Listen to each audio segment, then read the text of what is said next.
The Needham Select Board established the Needham Branding and Town Seal Committee in 2023. Since then, the members created a town logo and reviewed the quality and accuracy of the current town seal.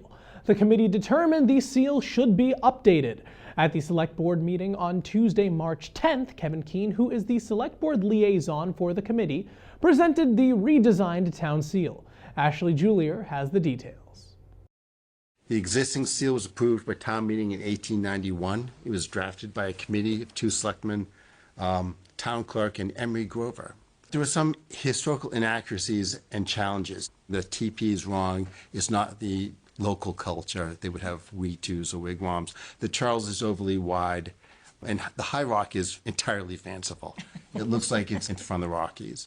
Kevin Keene also noted issues with the frame of the seal. The Old English calligraphy is outdated, and the stylized crosses do not represent the many faiths in town.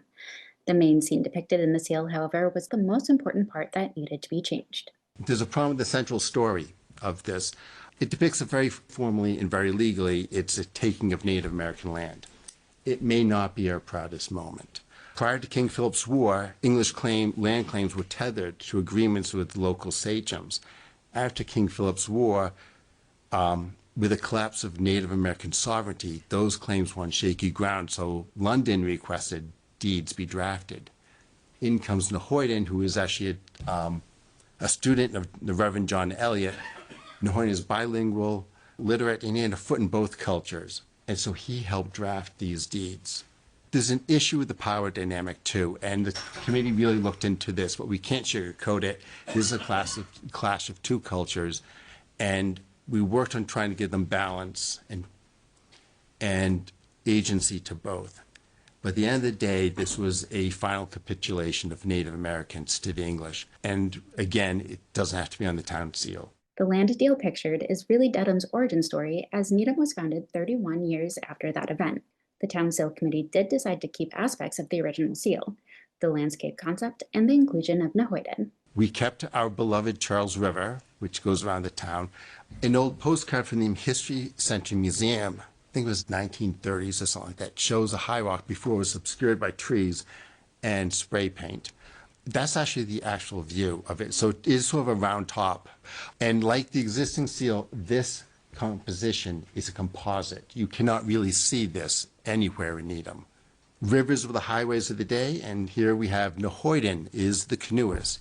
We had a representative of Native Praying Indians on the committee, and they're very eager that we use this opportunity not to erase Native American culture out of history. And so we think Nahoyden is extremely important. In fact, we named our first street out of the old center of town, Nahoyden Street, after him. Members of the Select Board shared their appreciation for all the work the Needham Branding and Town Seal Committee members put in to create a seal to represent the town in an official capacity. I think the committee did a really good job. It was hard. I mean, I think you were balancing a lot of different, interests. Getting to a result that really satisfies everyone is hard. Yeah. And I think that's what you did. And so I think it's really good. I really appreciate all the thought that went into it, of all the fine details and why. I mean, you as a committee thought through why you did every detail that is in here. Yeah. And so I think it really, it means something. It is a worthy symbol of us as a community. And I like the serenity of it. I think it's beautiful. The Select Board voted in favor of sending the town seal to be voted on at town meeting in May. For the Needham Channel News, I'm Ashley Julier.